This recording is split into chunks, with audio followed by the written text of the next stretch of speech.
One of the things that I did say when I gave the reasons was Kevin should not focus on offense.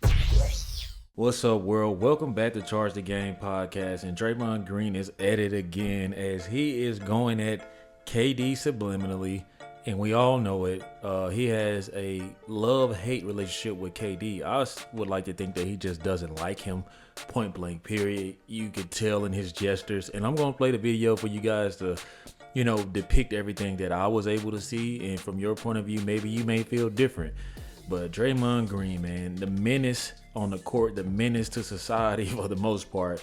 And he really goes out his way, man, to hit KD and kick him while he's down. And you can't forget about Yusuf Nurkic. Like, he is going to get back. And the thing about Draymond Green, he never forgets. But before I continue to talk about that, I want to ask you guys to do me a huge favor. Hit that like button, subscribe to the YouTube channel, and also stay tuned for my future content. Thank you so much for the love and support. Back to the video. Draymond Green is proven to the media. This is a thing, man. Like, Draymond Green, man, he does a good job with his podcast. I think he has a spot waiting on him with the Inside Crew. Maybe replacing one of the top guys there. I see him speak a lot about players, but I always kind of feel like it's kind of like the Michael Parsons syndrome with me. Like, I don't think that it's ideal to be in the league and criticizing other people. We saw Kobe Bryant wait until he retired to come up with the podcast and the show, I believe it was on Showtime, called Detailed, where he literally goes down and break down any player, all players, teams, and what they could do going forward or tweaks they could have made to possibly have won that game. But he waited until he retired. Draymond Green wastes no time, man. He goes after it any chance he gets. And I'm going to get into this video, guys, because this is a reaction video. And just listen to the subliminals from the jump that he's going to send, Suns is always a touchy one for me. Because I'm a little conflicted. I want to see the Suns do well. Matt Ishby, a Spartan dog, became the owner of the Phoenix Suns franchise about a year ago. So I'm always rooting for Ish. Book, man, I'm always rooting for Book. I've talked to y'all a million times about, my love for Book and wanting to see him succeed. And Book got that seriousness to him. I got nothing but love for Brad. Wanting to seeing Brad compete. Yesterday, he fouled out trying to guard Anthony Edwards. And I talked to y'all before about what I think needed to happen in that series. And Brad went down swinging. And everybody would say, oh, man, he had 9 points and blah, blah, blah. Like, now brother was guarding Anthony Edwards. Notice now, Draymond Green goes out of his way to thank certain key players. Now, we know that this was a big three. And Kevin Durant is probably the most talented out of those big three. And we see Draymond Green. How do you go from pretty much the towel guy all the way up to ownership, thanking them or giving them praise, should I say, and saying like how you really want that for them?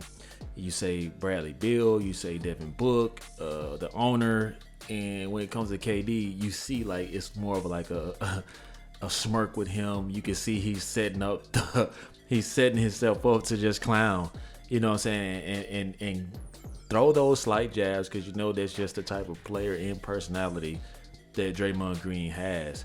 But I just found it so ironic that you would win a championship with, this guy, Kevin Durant. He did a lot of good things, brought you 2 rings, helped you get 2 rings, should I say. And you would just like to think that he would have more respect for Kevin Durant. But hey, we see Scottie Pippen won several rings with Michael Jordan, and he can't stand Mike now. You know what I'm saying? They're not on speaking terms. So I can kind of see both sides of the spectrum. But to me, it's just, I don't think it's cool to me because, Kevin Durant doesn't have the personality that I feel like you wouldn't like. You know what I'm saying? He just wants to hoop. And Draymond Green does a great job of reminding the world that he is a bully. So let's keep listening.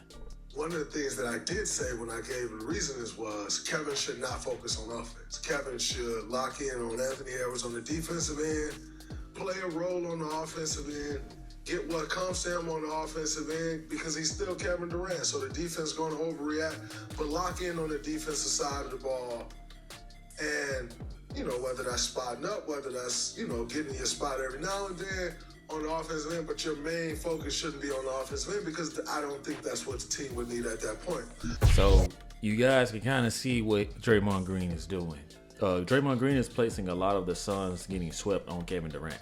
That's exactly what he's doing, because how do you uplift everybody else, but as soon as it comes to Kevin Durant, your energy changes, your sense of gratitude changes, the props you're giving people, the big up energy, it just changes. You know what I'm saying? He's saying this is what Kevin Durant should have been doing. He's trying to do this. I mean, you KD, and you can't think that Kevin Durant is going to sit back and listen to this. He might just laugh it off. I don't think he will, because Kevin Durant responds to nobody's on Twitter.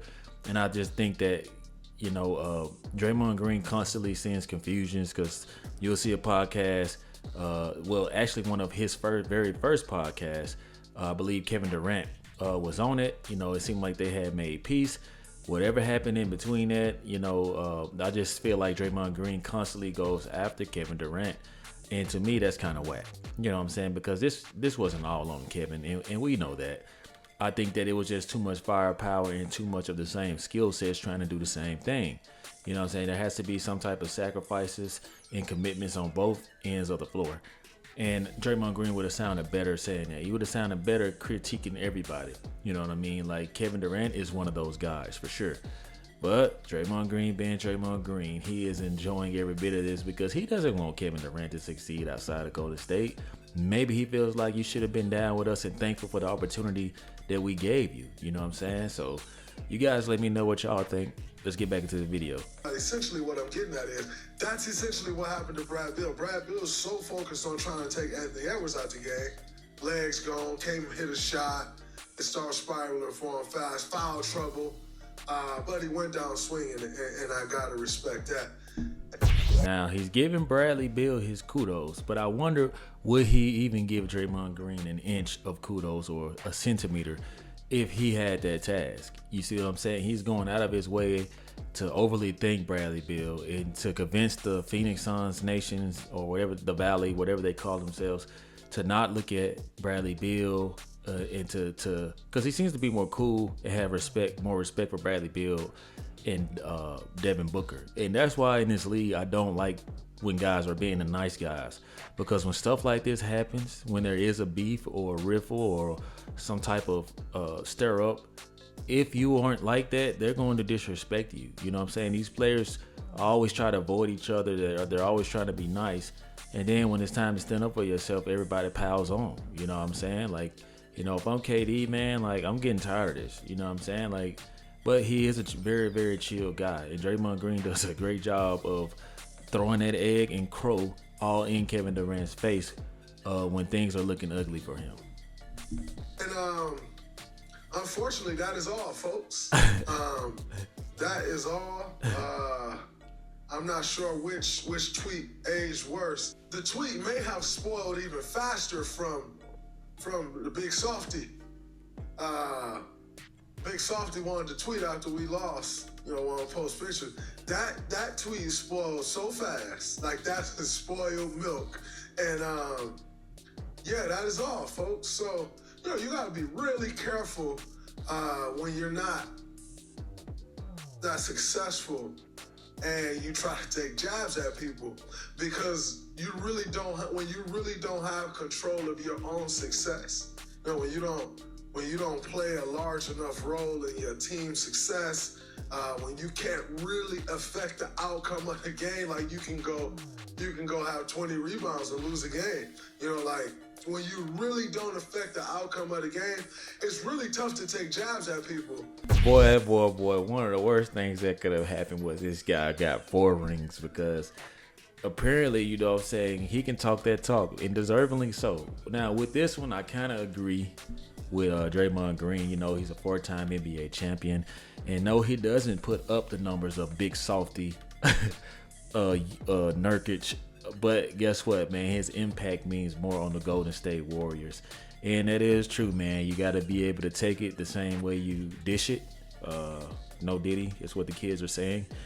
And I just think that Draymond Green waited and savored this moment, you know what I'm saying? And he has a huge platform. So when Draymond Green talks his ish, you know what I'm saying, you're going to hear about it. You're going to see Bleacher Report, House of Highlights, all kind of sport channels, Instagram pages, TikTok pages. They're going to repost this stuff because it's messy, it's drama, right?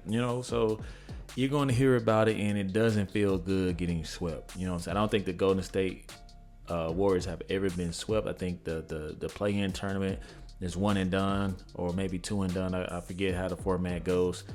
But, man, you got to give it up to Draymond Green on that, because he does not forget not one slight that's been taken to him. And he's going to be legendary for it. In a few years, it's going to be a compilation of videos of Draymond Green just getting back at people. So there you guys have it, man. Draymond Green goes at everybody. Nurkic, KD, you know what I'm saying? If you don't like it, you definitely know about it. But, me as an NBA fan, I do like the fact that Kevin Durant, even though Draymond Green called him a B word, not his name, and ran him out of Golden State, it takes a strong man to be able to forgive like that, you know what I'm saying, and come on to your show. So at the end of the day, man, I think that it's more, respected from my end if Draymond Green kind of like chill out on KD, man. He's sensitive. He ain't like that. Just like Jordan Poole wasn't like that, you know what I'm saying? But Draymond Green also picks and chooses who he wants to go at, you know what I'm saying? And that's something that I tend to not respect, as you guys have seen my previous videos. There you guys go. That's my take on this whole situation. You guys weigh in with your thoughts, comments, and concerns. If you found any value in this video, I ask that you do me a huge favor. Hit that like button, subscribe to the YouTube channel, keep your boy these algorithms so that I can keep delivering these bangers. Thank you so much for the love and support. Like always, let me know how you charge the game. Peace.